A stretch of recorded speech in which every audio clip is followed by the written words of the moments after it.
Hey, what's up? The update 95.0.1 landed to chase down a handful of annoying progression blockers and a crash that was straight up game halting for some players.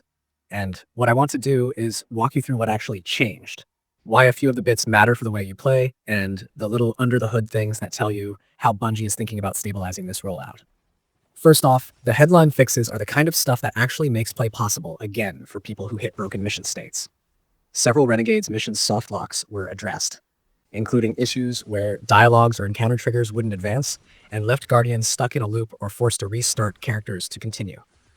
If you've been grinding and suddenly found progression vanishing because a mission won't hand you credit or a ship won't open, this is the fix that unblocks that pathway so you can get on with the story instead of reloading checkpoints ad infinitum.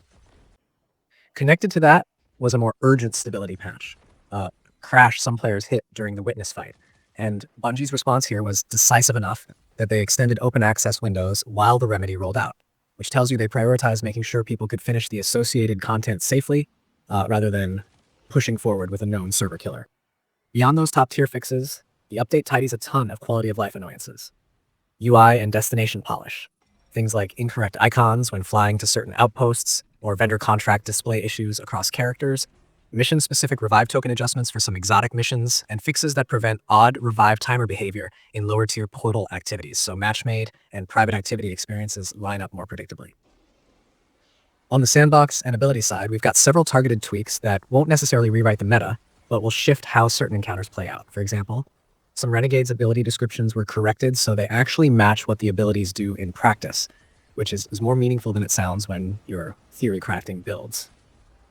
The coin flip animation for a certain ability can now be cleanly interrupted, so the ability feels snappier, and there are explicit adjustments to how big combatants like invader behemoths take super damage, giving them roughly a 35% resistance to enemy supers in certain cases.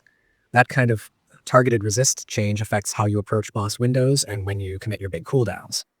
There were also tweaks intended to normalize boss damage calculations across a few supers and abilities, which is Bungie trying to remove weird disparities between hitting trash mobs and hitting bosses so your heavy resource feels consistent.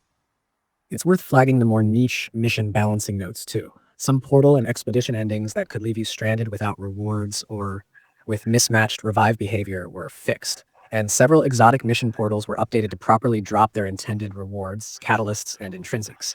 Small outcomes for a single run, but huge if you were farming a specific drop and kept seeing it dud. For players who like to track the community pulse, folks on the forums and in the larger Reddit threads were quick to test the fixes and report where they still saw hiccups or where the patch actually resolved long-standing obstructions, with a fair amount of praise for the crash fix and a rapid extension of access to mitigate impact. Commentary from sites that monitor maintenance and downtime noted the expected rollout windows and reminded players to fully restart clients if they ran into update glitches, since console clients in particular sometimes need that hard refresh to pick up the new files.